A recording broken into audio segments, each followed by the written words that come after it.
So hi, Only Noise Podcast. I'm Shane. I'm Glory. And we're here with Arejay Hale from Halestorm. How you doing? And we have some questions to say about the upcoming album, Everest. So congrats on that, by the way. How do you feel about the response to the announcement so far? So far, it's been great. Surprisingly, every time you go in to make a record, you don't know how people are going to, what they're going to think of it, because we're in it. And my camera's falling. Oops. Oh, no. Sorry about that. I'm having some technical issues because I just got back from a long, 6-week Europe tour. We just did a tour with Iron Maiden. And it was incredible, but it was long. And it was great. I mean, it was kind of interesting to time our album release with a support tour. I feel like usually we, jump into a headline run or just, kind of bring you play to our audience. But we were playing to a totally new audience. A lot of people that knew us or knew of us, but a lot of people that didn't. So but I think that was like the true test of the album release. It's like, can we win over Iron Maiden fans with these new songs? And surprisingly, everybody was really stoked.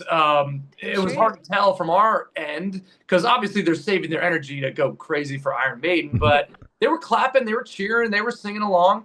And we got off stage and we were like, oh, I think they like this. I don't know. And then the Iron Maiden crew came up to us and was like, no, they loved you guys. And we're like, really? They did? It's like, yeah. Well, before I go on, can I swear on here? Yes. Oh yeah. Okay, yeah. One of the crew guys came up and said they loved you because they gave you none of these.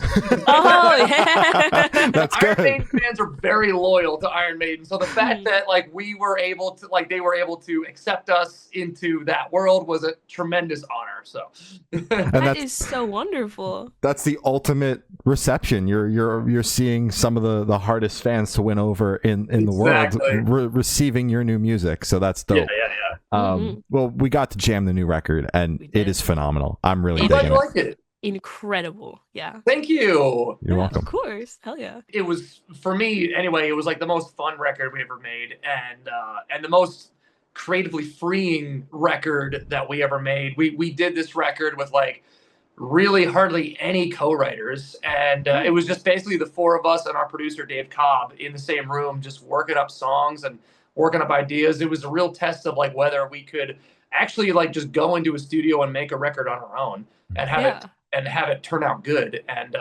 it turned out to be so fun. There's so many fun songs and musical elements that are a blast to play, and we've been playing them live, and the crowds have been liking it. So that's good. I feel like with a lot of bands, as soon as you go out there and hey, we're going to play a new song, the entire crowd goes, cool, we're going to go to the bar. But we had none of that. They were coming up to us before the show, you guys going to play new stuff? And we're like, yeah, I can't wait to hear it. So that was really reassuring. It was awesome. That's great to hear. Incredible. Yeah. So you mentioned that this is the most fun record you guys have created. So was it really just because it was all of you together, no real excess or external opinions or writers in there with you? Or was it any other differences between previous writing processes? Well, I shouldn't say, I misspoke. I shouldn't say that the process of making the record was the most fun, because making a record is always fun. Okay. Our last two records especially were super fun because we worked with this producer, Nick Resculenix, who's one of our dear friends out here and just a brilliant producer and really fun to work with because he's such a great coach. He's also just a musician's producer. With Dave Cobb, though, he's much more like a songwriter's producer, which I personally loved getting to experience that because first and foremost, I love songwriting more than anything else in the world, more than drumming. Songwriting and singing are my favorite things in the world, and drumming. It depends on the weather, but right. But this record was a real test of whether we could just go into the studio just ourselves and make a record. Now that we've had five album cycles worth of experience. In the beginning of Halestorm, we weren't songwriters. We wrote songs, but we didn't know how to write really great songs or hit songs. I guess that's subjective, but still. But so like over the years, we got to work with a lot of really talented writers. And I feel like that's like going to songwriting school when you're just jumping in with both feet, working with someone who just is so seasoned and so brilliant at coming up with melodies and lyrics and all these amazing concepts. And then, but now I feel like with this album, we felt the most confident we've ever been to actually really jump in and see if we could just write amongst the four of us, and having Dave Cobb there, who's also a great songwriter and great coach when it comes to song structure, lyrics, everything. We just, and it was also fun because the studio was in a house. He bought a house in Savannah and built a studio in it. So it's funny, little backstory. When we got the green light that we were going to work with Dave Cobb, we were like, oh, that's awesome. He owns RCA Studios in Nashville. We're going to work in like one of the greatest built studios in the world. And he's like, no, we're going to do it in Savannah in this house. I'm like, what? Yeah, we'll try it. We went down there. We all drove down to Savannah, 8-hour drive, went there, got introduced to Dave. And like on day one, we just got together in a room and started jamming. And we wrote Darkness Always Wins and tracked it that day. It was like the feel out song that ended up being the first single. So I think just straight from the jump, we were like, oh, this guy's a great fit for us. And it was also a great experience because it was like vacation. We were all like living in this house together. He had bedrooms upstairs, and then we would just wake up, walk downstairs, drink some coffee, order some breakfast, and then immediately just start getting creative.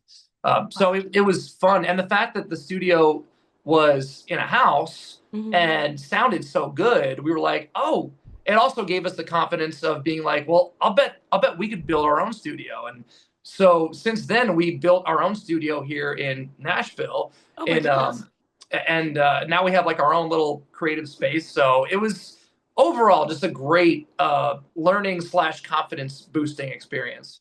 Sounds like it. Yeah, Damn. That's great to hear. So, it sounds like a bulk of the writing was done like in the studio while you guys were recording. Did you come in with any ideas, or was 100% of the writing done in the studio? Oh, funny you mentioned that. Yeah, we did come in with a lot of ideas because we didn't have our studio fully finished, but we did have like a little writing studio in Nashville. So we, the months leading up to finally linking up with Dave, we started just writing ideas and getting ideas together, and came in with like 30 demos.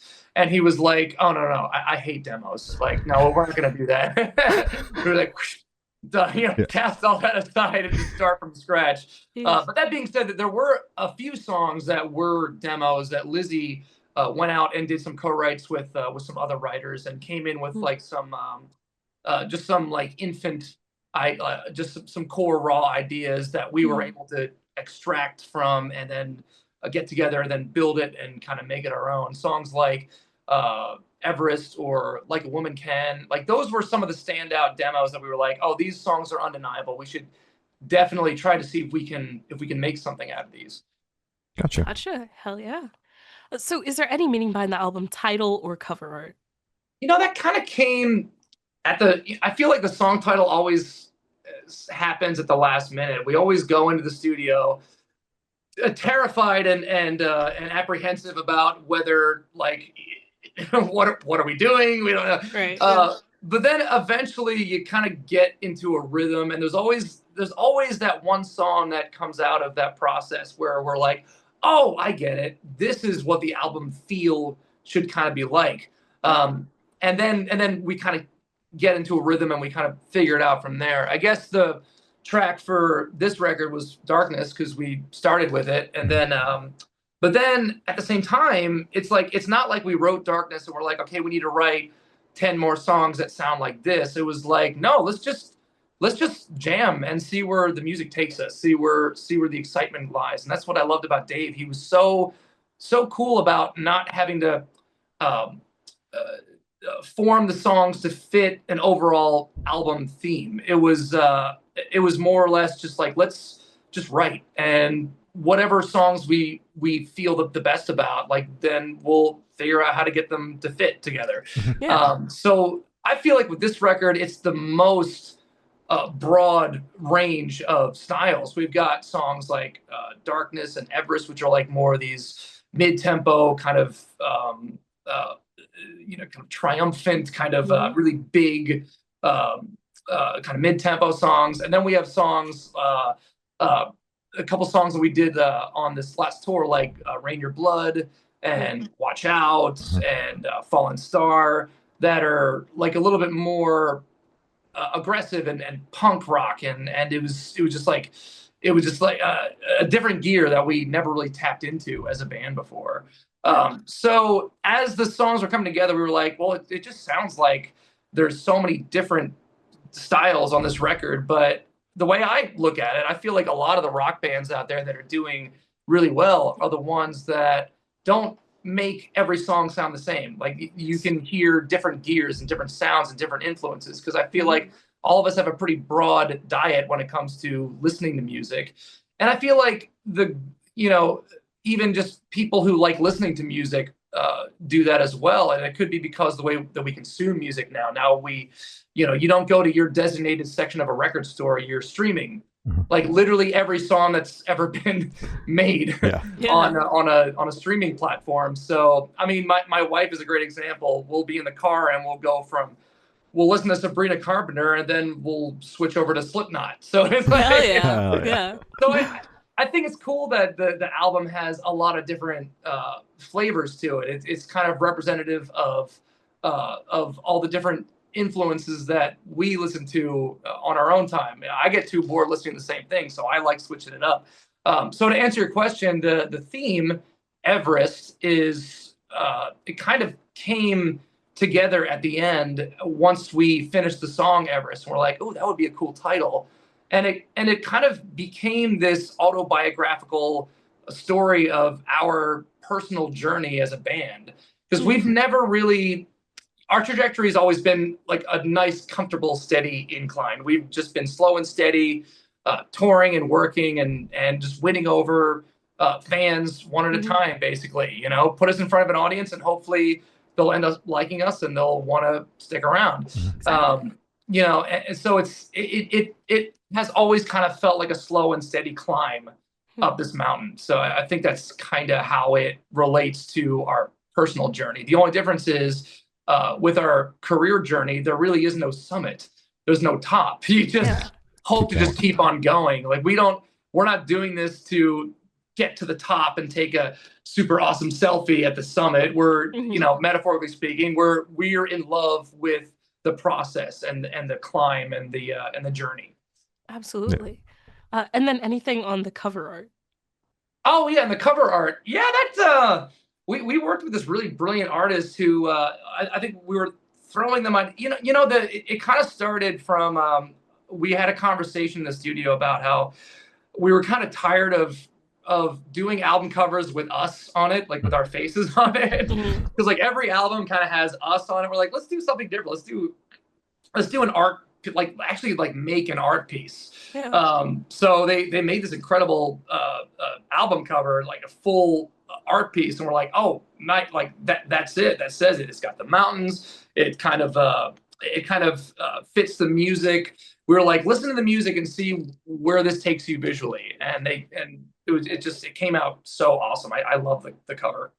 Damn straight, it's fucking awesome. It also makes a great backdrop for our live show. We've got it as a exactly. It adds that ambiance, Ambiance, exactly. Absolutely. So, what song off the album took longest to write, and which one is your personal favorite?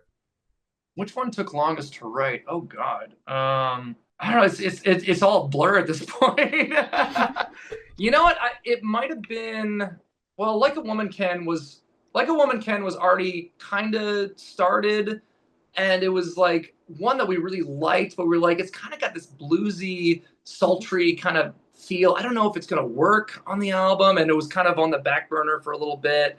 But then finally we were like, let's dive in, and Dave was really hands-on with that. He really wanted me to like enunciate every single syllable and every impact lyric and every word that like meant something. And I remember that song being quite a long process, because it wasn't just like, I feel like for the rest of the record, he was just like, go in the drum booth, put the headphones on and just see what happens. Like just just go for it. And a lot of times I would go for it and do something crazy, and he'd be like, I love that, do that, which is awesome. Like, a producer never told me that before. They're always like, can you simplify? Can you dumb it down? And he was like, no, go crazy. But Like a Woman Can was really challenging because the parts are so simple, but they have to like really matter. Mm-hmm. They have to like really tell the story of the lyric with the music too. Like, it all has to be really cohesive. So that was quite a long process, a lot of memorizing of like where to hit the bass drum, where to hit the tom or the cymbal, where to do a cymbal crash, or where to cut out and come in and do a build. And so that was a real challenging one, surprisingly, because when you listen to it, you're like, oh, it sounds so simple, but a lot of times the most simple songs that are just stripped down to their bare elements can be the most tricky to get right. Yeah. So I feel like that, for me personally, was probably the most challenging song. And then my favorite song on the record, it's tough. I probably just it felt like a real victory for me after years of being in the studio and having to kind of play a style of drumming that fits, like, I guess what we originally called radio rock in like the mid 2000s when we started. Yeah. And that was kind of our sound, and we had to kind of maintain that sound. But I loved this record because we kind of broke the mold with that. We're like, Dave wanted to hear a lot of personality out of all of us, not just from Lizzie, who is obviously the voice and the focal point, but he really wanted all of us to like kind of show the world what we could do. So for me, I think like the most fun songs to track and the most fun songs to play live are like Watch Out or Rain Your Blood or Fallen Star, like the ones that we did live. And there's a song called Killing that started with just a drum idea. I just started pounding out a beat.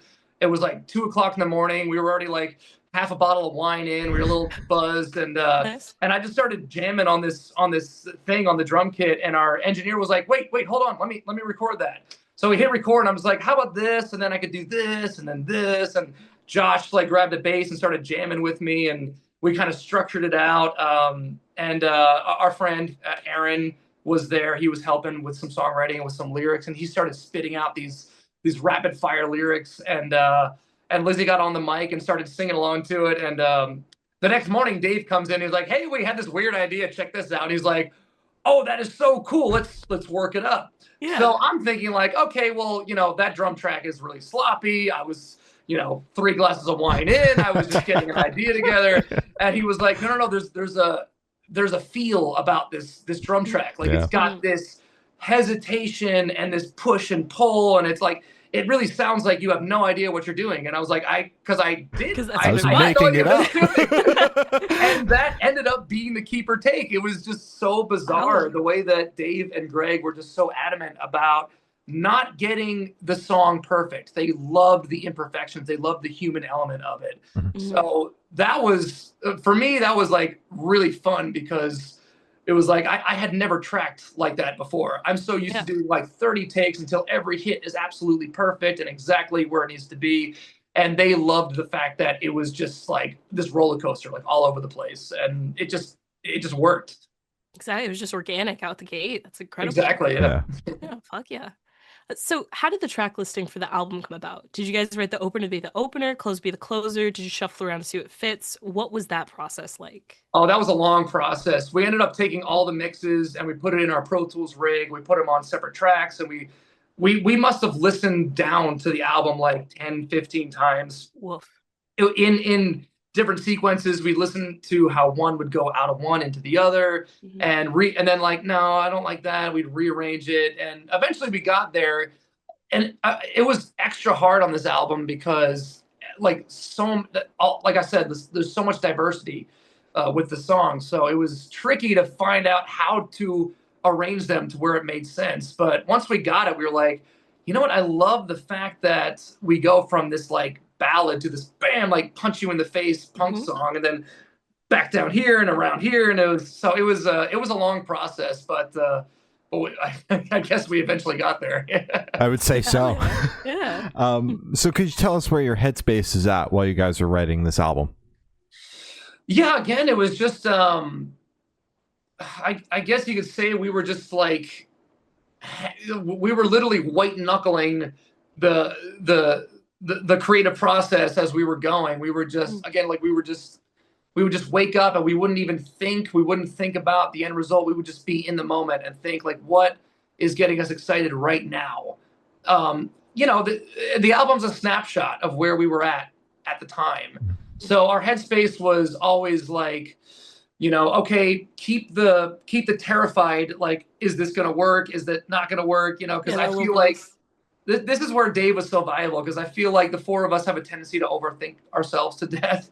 And he was a great coach, because he was like, I like that. There's magic in that part or that moment or that riff or that drum groove or that lyric or whatever. Like, let's just chase that, So it was a lot of just like reminding ourselves to just stay present, stay in the moment, and just get excited about the music. Don't worry about whether it's gonna make the cut or if it's gonna work with the other songs. Don't even think about the other songs. Just focus on the right here and now. Damn straight. Hell yeah. Very important. So how do you recommend your fans to listen to this album for the first time? Should they play it in the car with friends, dark with headphones on? Should they work out to it? What do you personally recommend? All the above. Yeah, go for it. Okay. Maybe if you're wanting to make this album a gym playlist, maybe make a separate playlist of just like the fast ones, like the more heavy ones. I don't know if you want to be doing bicep curls too, and then kind of like, tearing up during How Will You Remember Me? Or whatever. It fuels the pump, Well, maybe not. Maybe that emotion will just help you, just like, you're gonna hit your PR to that. Get that barbell over your head. Yeah, chucking it across the gym. Hell yeah. But yeah, I recommend it for people who like to listen to a lot of different types of music, who aren't just stuck in one path. I feel like if you're like us, or like, my wife Emily, like, she loves all different kinds of music. She came with me to the last Black Sabbath show we just did, and she was loving like Metallica and Gojira and Tool and Ozzy. And then, we got home and we're driving around. It's like, oh, like, let's put on some Taylor Swift or whatever. Why not? Yeah. Or Sleep Token, a great example of a band that like takes all the rules and just, throws it out the window. And it's like, yeah, I feel like this album was a lot of rule breaking for us, and it felt good. It felt really good. Exactly. Hell yeah. So is there any anxiety with kind of releasing this album, since it is a little bit more out of the box and it does break the mold with what you and fans typically expect? Hell yeah. There you go. But that just comes with every album, because you spend so long making it, you put your heart and soul into it, and then you listen back, you're like, oh, I'm so proud of what we've done. Is anyone else gonna like it? Yeah. And this one especially was nerve-wracking, because it is such a departure from the usual process of making an album, where it's like, okay, we have our sound, we write that song that like ties the theme together, and then we're kind of anchored in this sound, and then we try to make everything else fit on the record. And this one was totally backwards. We were like, to hell with whether it's fitting the mold or not. Let's just do what let's just do what makes us excited. So, and that turns out, I guess ipso facto, it kind of made the album more exciting, because we were genuinely excited to make it, and we're genuinely excited to play the songs live. And I guess you just subconsciously put that little extra bit of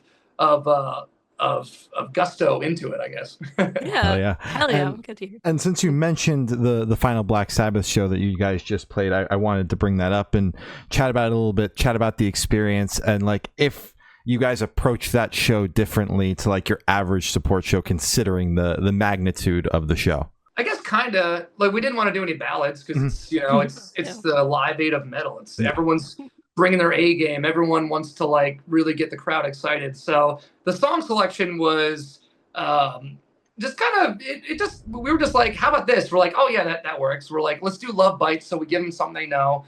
We'll do Rain Your Blood, so we can do something new. And also the song has a lot of great energy to it. It's got all these different tempo changes, and it's all over the place. I think the metal crowd will really appreciate that. And then we selected Perry Mason as our Ozzy cover, because fun fact, Lizzie and I actually covered that a long time ago, back in the local Pennsylvania days. And we're like, well, we know that one, and we know we love the song. I think it was definitely beneficial for us to do a cover that we actually like really liked, you know, because it made it more fun for us, and again, just made it more fun for the listener. Absolutely. Wonderful. So this question should be super quick. Off the top of your head, I want you to describe this album for new listeners in 3 words, no more, no less. God damn it. How about this? Break the rules. There you go. Ooh, Yeah. I love it. Yeah. Off the dome too. Damn straight. This album was all about rule breaking. It's like we're not, we're not. We were just like, we don't want to just go in and do the same process. We really want to shake things up. I think we as a band, if we start getting too comfortable, we know we're doing something wrong. We always want to be a little bit uncomfortable, and I think it forces the better things out of us. Absolutely, yeah. And in the same vein, but not as much pressure, is there a certain feeling or emotion you want this album to evoke in your listeners? You know, I think, God, that's hard to say, because I would say that this is probably our most genuine record that we've ever made, probably the most Halestorm record we've ever made. A lot of the process reminded us of how we used to do it, like before we were even signed, before we had a record deal, before we went in the studio for the first time, when it was just like the 4 of us jamming in my parents' basement and with a little 8-track recorder and like just trying to like come up with song ideas. And it kind of felt like that, but again, with like, 20 years of touring and recording and songwriting experience. So I would say, I would hope that the emotion that's best evoked from this record is that people just get a more personal look into who we are. Not only as a band, but as individuals too. Oh yeah. How sweet. I love that. I love it. So can you talk about any particularly challenging or standout moments during the creation of the album, positive or negative? Oh, I mean, it was all positive. I can't really think of like a negative experience, except for like if we were stuck in a rut and we just couldn't finish the song and we're trying to spit out lyrics and we're all just like fried and we're like, I don't know. I don't know what, yeah. Like, how about what rhymes with wisdom? I don't know. Grisdom. I don't know. God damn it. And we're like, okay, we need to like get out of here. We're getting jack wacky. Yeah. I would say a really positive experience. Well, I mean, songs like A Woman Can or even Darkness were just like so, they had to be so precise, and every total opposite from songs like Watch Out or Killing. It was like those songs were like, just go nuts in the drum booth and let's just capture whatever comes to your mind in the moment. And the songs that were much more meticulously mapped out were a lot more challenging. But one really fun experience. Oh, this is a fun little trivial bit of information. Trying to remember what the did that make it? Oh yes. Okay, there's a song called okay, so we like, God, I'm doing a bad job at telling the story. Let me just start at the beginning. Right. We were in that type of rut. We were just kind of stuck on an idea. We're like, and Dave had the great idea because like Savannah's beautiful. There's so much history and so much incredible creative surroundings, a beautiful part of the country. And he took us to this really amazing old cemetery. And we were just like, grab a notebook, let's go to the cemetery, let's just start reading headstones and see if a lyric or a song idea pops out. And we're just like reading all these things in memory of and blah blah blah, RIP, and like writing all this stuff down. And one headstone had this phrase called "Gather the Lambs." Like gather the lambs of God or something like that. Yeah. And we're like, oh, that's interesting. We wrote that down. We went back to the studio and we're like, well, what do we have? And we were reading off the list and we're like, gather the lambs. That's interesting. And in like an hour, we wrote the song. We called it "Gather the Lambs." It's another track off the record. And so that was a really cool experience of like just getting out and just searching and just staying in that mindset, and then capturing something that came to us, and a song came out of it, Yeah. So that was a really interesting experience. That was, again, just highlighted what a great coach Dave is to help navigate a band out of a rut like that. Yeah, absolutely. That is so interesting. I've never heard of anything like that, but that's out of the box. That's so dope. Yeah, it kind of reminded me of, I heard a story about when System of a Down was writing the song Chop Suey. They were stuck on the bridge, and I think Rick Rubin. There's another. I know another Dave Rubin. Sorry, Rick Rubin. I'm gonna get red for that. Oh, sorry, Rick Rubin There you go. Other room is like something sandwich was no Rick Rubin. They had like a library of books, and they grabbed the Bible and they just flipped to a random page and like closed their eyes and pointed to a verse, and it said, "Why have you forsaken me?" And that was like, oh, and then they made that the bridge. It was kind of a weird, serendipitous, freaky kind of woo moment in the studio. Yeah. It's so fucking dope. It's so dope. So for this question, I want you to picture you're on tour. You're at a gas station for a rest stop. You're going in. What is your snack of choice? I'll probably honestly now I'm 38. I'm gonna bypass the Doritos now. I will probably either, you know what, if it's like a real kind of backwoods Midwest kind of off the beaten path mom and pop gas station like Gus's Gas or whatever. If they have a really good local farm like beef jerky, that's nice because it's like good protein and it's like, so that's always a good snack, and you kind of chew on it so it doesn't make you stuff your face. Other than that, it'll be like a protein bar or maybe like a Perrier, like a seltzer water. Like if we don't have like sparkling water on the rider, I'll grab myself a Perrier because it's nice little change of pace. From drinking plain water all the time. Or if I'm really desperate, I'll reach for a Celsius and just slam that. Which I know they're not healthy. I know they're not healthy, but sometimes I'm desperate. They have like something in it. It's good, and a lot of chemicals. And chemicals. If I'm like really beat, and it, like for emergency use only, I'll grab like an orange sparkling Celsius because it's refreshing. If it's a hot day, it's nice, and it kind of just wakes you up. So there you go. But that's very rare. That's very worst comes to worst. I try to avoid energy drinks as much as possible, but I guess out of all of them, that's probably my choice. All right. There you go. And for the last couple of questions, going to shift completely away from music and go straight to death row. Boom. So if you're on death row, what would your last meal be with a drink? I wish. No.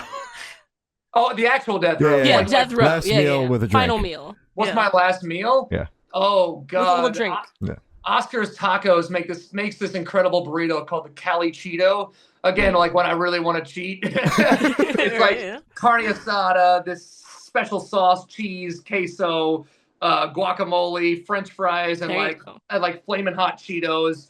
Yeah, I think if I were about to die, I'd probably go with one of those, and maybe like one of those glass bottle like Mexican Cokes. Those are delicious, or like a nice fancy glass bottle root beer or something like that. Oh, yeah. Exactly. Hell yeah. And if I'm about to die, like whatever, I'm not really concerned about counting my calories. Yeah, and you don't have to pay the price when it comes out the other way.